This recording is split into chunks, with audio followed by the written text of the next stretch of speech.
नमस्कार। आज फिर अपने एकत्रित हुए हैं एलडीसी के एक और बेहतरीन प्रश्न के साथ। उम्मीद है कि आपको इससे पहले वाले सारे वीडियो जो हैं अच्छे तरह से समझ में आए होंगे, पसंद भी आए होंगे। मेरी आपसे सिर्फ एक ही रिक्वेस्ट है कि जो भी वीडियो आप देखें अकेले खुद तक सीमित न रखें। अपने वीडियोज़ को जो भी आपको मैटर पसंद आया उसका अपने दोस्तों तक ज़रूर जो है उसको शेयर करें, ताकि आपके मित्र मंडली जो है उसका भी प्रॉफिट हो सके, उसका भी फ़ायदा हो सके। क्योंकि ये चीज़ ज़रूरी है, जो टॉपिक होता है वो अच्छे स्तर पर हो रहा है। हर एक 10 मिनट की वीडियो में हमें 1 या 2% किसी कंपटीशन एग्ज़ाम के अकॉर्डिंग मिल रहे हैं, तो हमें उन चीज़ों को अप्रिशिएट करना चाहिए। आज मैं आपको बहुत ही शानदार बेहतरीन बिंदु को पढ़ाऊँगा, अवगत करवा रहा हूँ मैं। ये भी जो है आधुनिक आनुवंशिकी से जुड़ा हुआ एक टॉपिक है जिसका नाम है सिंड्रोम माने गुणसूत्रीय विपथन। सिर्फ और सिर्फ 9 लाइनें यानी कि 9 बिंदु इसमें बनेंगे और आप मान के चलो जो सिंड्रोम के 9 पॉइंट्स हैं इनमें से एक क्वेश्चन निश्चित रूप से 100% एग्जाम में पूछा जाता है। अगर आप एलडीसी के तमाम एग्जाम्स की बात करोगे तो सिंड्रोम पूछा गया है। अभी पटवार की अगर बात करोगे 2021 का तो भी सिंड्रोम उसमें है, आरएएस में भी सिंड्रोम है ना। लेटेस्ट हमारे लैब असिस्टेंट के एग्जाम में पूछे गए। मतलब सिंड्रोम एक ऐसे मान लीजिए एक ऐसा वर्सेटाइल क्वेश्चन है जो आना ही आना है, ठीक है ना। तो स्टार्ट करते हैं बिना देरी किए। सिंड्रोम का सामान्य परिचय, ठीक है ना। ओके जी। तो सिंड्रोम जो होते हैं ना उनको हम लोग बोलते हैं गुणसूत्रीय विपथन। एक तो ये बात याद रखो, गुणसूत्रीय विपथन, ठीक है ना। गुणसूत्रीय विपथन का मतलब ये है कि गुणसूत्रों की संख्या और संरचना में परिवर्तन आना। मैं सिर्फ आपको संख्या में परिवर्तन बताऊंगा, ठीक है ना। संरचना में परिवर्तन वाले से क्वेश्चन बनते नहीं हैं, अभी तक कभी आए नहीं, इसलिए मैं आपको करवा भी नहीं रहा। हमें देखना है गुणसूत्रीय विपथन में संख्यात्मक विपथन। कहने का मतलब ये है कि संख्या में परिवर्तन, है ना। गुणसूत्र की संख्या में परिवर्तन, अगर गुणसूत्र की संख्या में परिवर्तन आता है तो हम उसे संख्यात्मक विपथन कहते हैं। आपने हमेशा ये बात सुनी है कि मनुष्य में 46 गुणसूत्र होते हैं, और ये क्वेश्चन भी एलडीसी के 2018 के पेपर में था, जो सभी बच्चे सही करते हैं क्योंकि कोई गलत नहीं करता ऐसे प्रश्नों को। मनुष्य में 46 गुणसूत्र होते हैं और 46 में से मान लीजिए कोई एक गुणसूत्र कम हो जाए, कोई एक गुणसूत्र ज़्यादा हो जाए, तो उससे हमारे शरीर पर बहुत विकृतियाँ देखी जा सकती हैं। तो हम उन्हें क्या बोलते हैं? विपथन बोलते हैं। और उस विपथन के दौरान मानव शरीर में बहुत सारे लक्षण देखे जाते हैं, उन सभी लक्षणों के समूह को हम कहते हैं सिंड्रोम। तो इसलिए हमने सिंड्रोम शब्द का उपयोग किया। हर किसी के पीछे सिंड्रोम शब्द लगता है।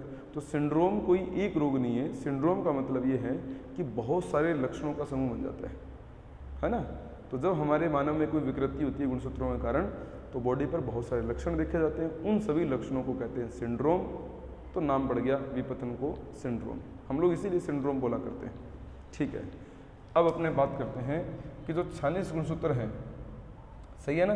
तो ये 46 गुणसूत्र नर में 44 + XY के रूप में होते हैं, और मादा में यानी कि फीमेल में 44 + XX के रूप में होते हैं। कहने का मतलब ये है कि जो 44 गुणसूत्र हैं ये तो है अलिंग सूत्र। अलिंग सूत्र जो होते हैं ये बॉडी बनाते हैं यानी कि काया बनाते हैं, ठीक है ना। और ये जो XX है ये है लिंग सूत्र, माने इनका काम क्या है? सेक्सुअलिटी रेगुलेट करना यानी कि लैंगिकता प्रदर्शित करना, ठीक है ना। तो अगर मान लीजिए 44 गुणसूत्रों में कोई विकृति आती है तब तो हम इसे कहते हैं कायिक विकृति, मतलब बॉडी विकृत हो जाएगी, है ना। और अगर लिंग गुणसूत्रों में कोई विकृति आती है तो हम इसे कहते हैं लैंगिक विकृति, ठीक है ना। लैंगिक विकृति वाले व्यक्तियों के अंदर या बालकों के अंदर शरीर सामान्य और स्वस्थ होता है, जबकि कायिक विकृति वाले बालकों में बॉडी अस्वस्थ होती है, शरीर के अंग जो है वो अस्वस्थ होते हैं जननांगों के अतिरिक्त।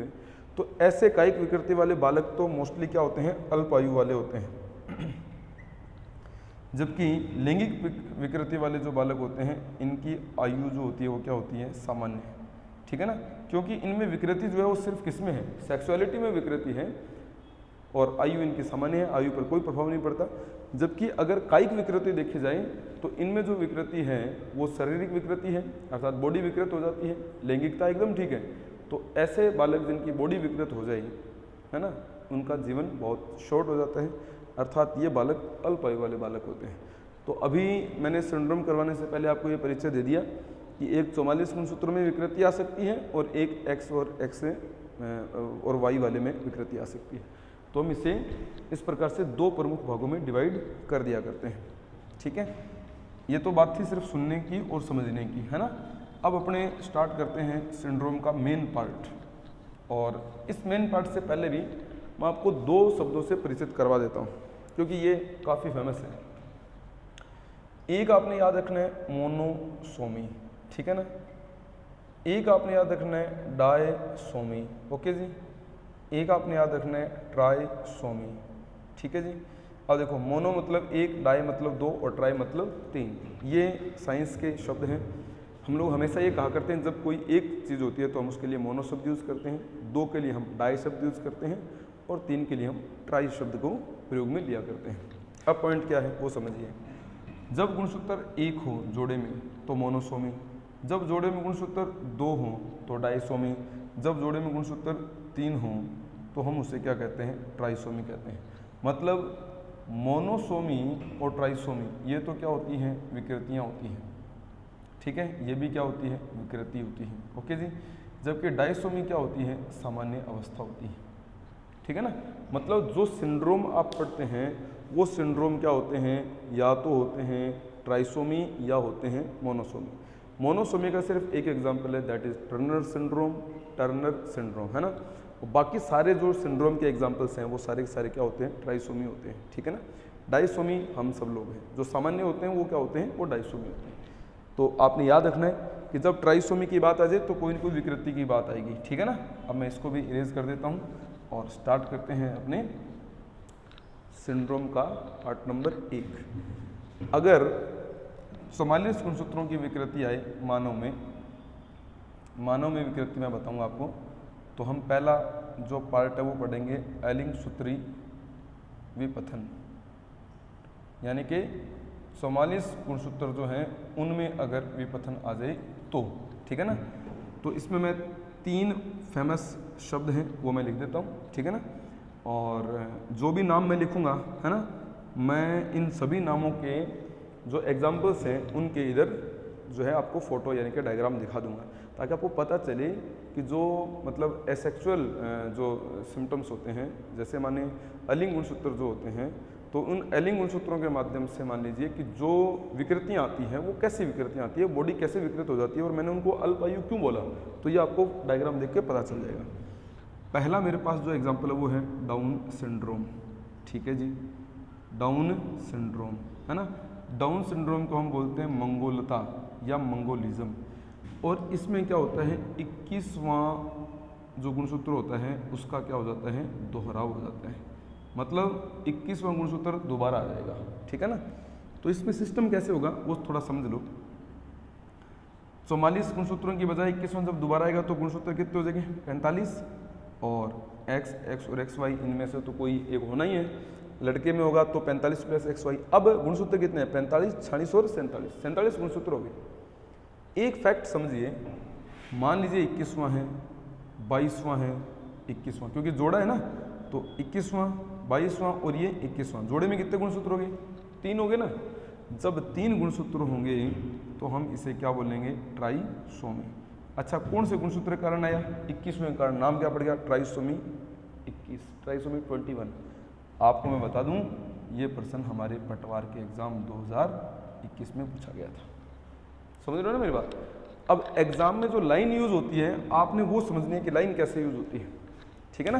कि ट्राइसोमी 21, ट्राइसोमी 21 किसे कहते हैं, तो ट्राइसोमी 21 किसे कहते हैं, डाउन सिंड्रोम को कहते हैं। बस इतना याद रखना। बॉडी विकृत है, शारीरिक विकृति देखी जाती है, और ऐसे बालक क्या होते हैं, अल्पायु वाले बालक होते हैं। नंबर 1 एग्जाम्पल, ठीक है ना। अब एग्जाम्पल नंबर 2 गौर से समझने का प्रयास करना है। Second example is Patau syndrome, ठीक है जी। पटाऊ सिंड्रोम में क्या होता है, 13वें का दोहराव हो जाता है। 13वां गुणसूत्र जो है वो क्या हो जाता है, दोबारा आ जाता है, ठीक है ना। जब 13वां गुणसूत्र दोबारा आएगा तो इससे अपने क्या बोलेंगे, पटाऊ सिंड्रोम। अब इधर समझो, मान लीजिए ये 13वां है, ये 14वां है, ये 13वां, सही है ना। 13, 14, 13 मतलब फिर 3 होगी, है ना। और कौन सा जोड़ा है, 7वां जोड़ा, 7वें जोड़े में 13वां 14वां गुणसूत्र आएगा, 13वां दोबारा आ जाएगा, तो 13वां 14वां 13वां या 13वां 13वां फिर 14वां, है ना, डबल हो जाएंगे गुणसूत्र। तो कहने का मतलब ये है कि इसमें भी गुणसूत्र जो हैं वो 44 के बजाय जब 13वां दोबारा आएगा तो 45, एलिंग सूत्र 45 हो जाएंगे, और प्लस से एक्स या एक्स वाई दोनों में से कोई एक, एक्स एक्स हो सकता है, एक्स वाई कुछ भी हो सकता है ना। तो हमने इसको क्या बोला, पटाउ सिंड्रोम। और आप मुझे बताइए क्या ये ट्राइसोमी नहीं है, ये भी तो ट्राइसोमी है और ये ट्राइसोमी 13 है, ठीक है। इस पटाउ सिंड्रोम में बॉडी इतनी विकृत हो जाती है कि उसके मतलब तालू नहीं होता, उसके होठ फटे होते हैं, है ना, उसके आँख नहीं होती, किसी के मुंह नहीं है, किसी के कान नहीं है, किसी की एक ही आँख है ना, किसी के बॉडी के आंत जो है वो बॉडी से बाहर है, किसी का मस्तिष्क बाहर होता है ना, मतलब अंगों का अभाव है। लैंगिकता ठीक है, शारीरिक अंगों का अभाव है।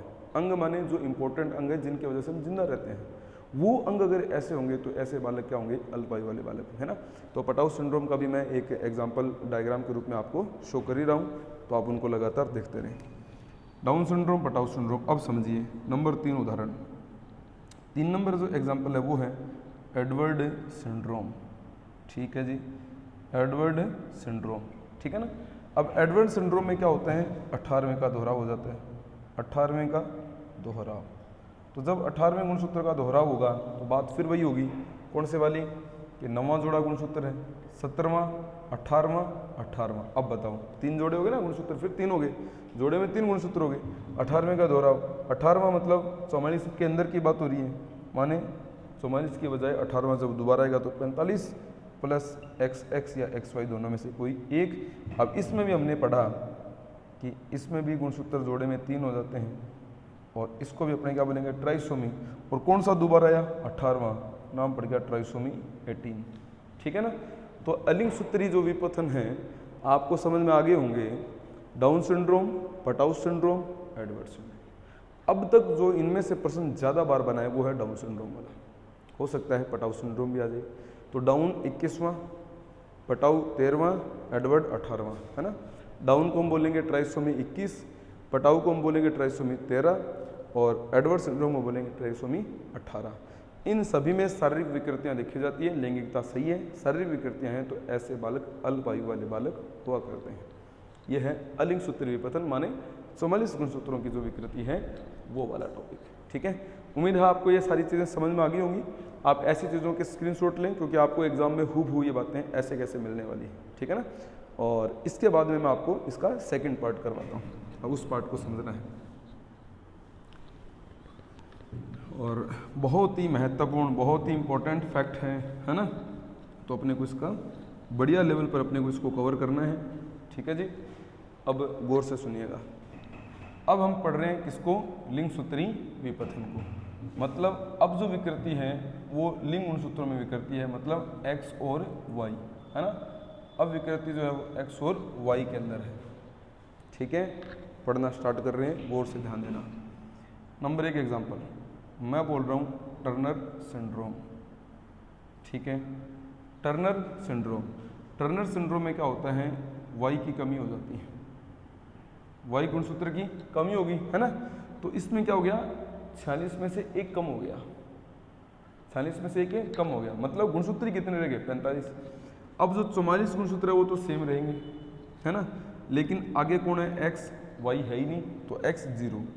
अब आप खुद देखिए कि यहाँ पर गुणसूत्र केवल कितना है, 1 है, लास्ट जोड़े में 1 गुणसूत्र है। 1 गुणसूत्र होने के वजह से मैं इसको क्या बोलता हूँ, मोनोसोमी। मोनोसोमी मतलब ये ट्राइसोमी नहीं है, ये मोनोसोमी है। और ये प्रश्न हमारे लैब असिस्टेंट के 2018 के पेपर में हूबहू प्रश्न पूछा गया था। ट्राइसोमी का उदाहरण नहीं है, तो ट्राइसोमी का उदाहरण टर्नर सिंड्रोम नहीं है क्योंकि ये मोनोसोमी है। और मोनोसोमी क्यों है, क्योंकि इसमें y कम है, एक ही x गुणसूत्र है ना, इसलिए ये ट्राइसोमी नहीं है, ये मोनोसोमी है। अब बताओ शरीर सही है, लैंगिकता में परिवर्तन है। ऐसे बालक शारीरिक रूप से स्वस्थ होते हैं, लेकिन ऐसे बालकों की सेक्सुअलिटी प्रॉपर काम नहीं करती, अर्थात एक ऐसे बालक का जन्म होता है जिसमें जन्नांग ही विकसित नहीं होते, है ना, अविकसित जन्नांग शिशु, इसको अपने बोलते हैं ट्रांसजेंडर, है ना। देन मोनोसोमी और टर्नर सिंड्रोम जो है उसको हम क्या बोलते हैं, इसको अपने बोलते हैं ट्रांसजेंडर, क्लियर भाई।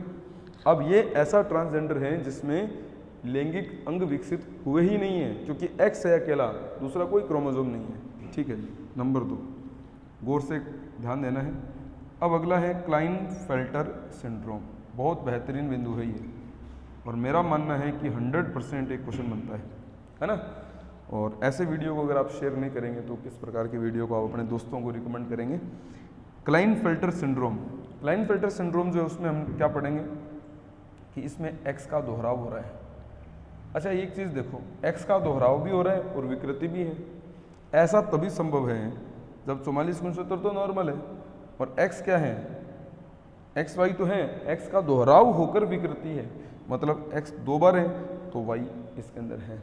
अब ये बालक कैसा है देखो, 1 2 3 गुणसूत्र जोड़े में आ रहे हैं, तो मैं इसको क्या बोलूँगा, ये ट्राइसोमी है। मुझे लगता है मोनोसोमी, डाइसोमी, ट्राइसोमी तो 100% क्लियर है ना।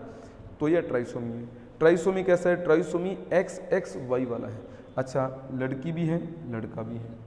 ऐसा लड़का जो जैसे जैसे बड़ा होगा अपने वयस्क अवस्था में लड़कियों के समान व्यवहार प्रदर्शित करेगा, और उसके बॉडी के अंदर भी लड़कियों के समान अंगों का विकास होना स्टार्ट हो जाता है। यानी कि ऐसा नर जिसके वयस्क होने पर महिला के समान स्तन ग्रंथियाँ विकसित हो जाती हैं। ठीक है ना। इसको अपने क्या बोलते हैं, क्लाइनफेल्टर सिंड्रोम बोलते हैं। उम्मीद है कि आपको ये वाला पॉइंट भी अच्छी तरह से बढ़िया तरीके से समझ में आ गया होगा। और ये क्या है, लिंग गुणसूत्रों में हो रहा है, तो टर्नर सिंड्रोम वाई की कमी वाला और क्लाइनफेल्टर सिंड्रोम एक्स की दोहराव वाला। अब थोड़ा बैक आते हैं इधर, है ना, या इधर लिख देते हैं अपने तीसरा एग्जाम्पल और अपने सेट कर लेते हैं। एक एग्जाम्पल है जिसका नाम है अपने पास है जैकब सिंड्रोम। ध्यान दीजिएगा सभी, जैकब सिंड्रोम। ठीक है, जैकब सिंड्रोम जो है ना, इसको अपने बोलते हैं अपराधी सिंड्रोम। अपराधी सिंड्रोम, जैकब सिंड्रोम भी कह सकते हैं इसको, अपराधी सिंड्रोम भी कहते हैं। इस जैकब सिंड्रोम में क्या होता है कि वाई गुणसूत्र जो है वो दोबारा आ जाता है, वाई दोबारा आ गया है ना। तो मैं इसमें यहीं से लिखता हूँ वाई का दोहराव। जब वाई का दोहराव होगा तो हम इसे बोलेंगे जैकब सिंड्रोम। अब इसका प्लानिंग कैसे होगा, 44 गुणसूत्र, बॉडी सही है, शारीरिक रूप से स्वस्थ है, लेकिन एक्स वाई वाई। अब देखो क्या है, ट्राइसोमी है, ये भी 3 गुणसूत्र हो गए, तो मैं इसको भी ट्राइसोमी बोल देता हूँ। लेकिन अब इसमें प्रॉब्लम क्या है वो समझिए। ये एक ऐसा लड़का है जिसमें लड़कों की उत्तेजकता दुगुनी है, अर्थात ये एक ऐसे बालक का जन्म हुआ है जिस बालक के अंदर उत्तेजना, एग्रेसिवनेस, है ना, यानी कि एक प्रकार से चिड़चिड़ापन बहुत ज़्यादा है। अर्थात उसके अंदर एक इतना गुस्सा है या इतनी उत्तेजना है कि वो जन्मजात अपराध प्रवृत्ति का हो जाता है ना। तो ये जन्मजात अपराध प्रवृत्ति का बालक है, इसलिए इसे अपराधी सिंड्रोम कहते हैं। ये भी ट्राइसोमी है, देखो 1 2 3 ट्राइसोमी, 3 गुणसूत्र है ना, 1 2 3 ट्राइसोमी, 3 गुणसूत्र है ना, 1 गुणसूत्र आगे तो 0 है, 1, देन इट इज मोनोसोमी। ठीक है ना।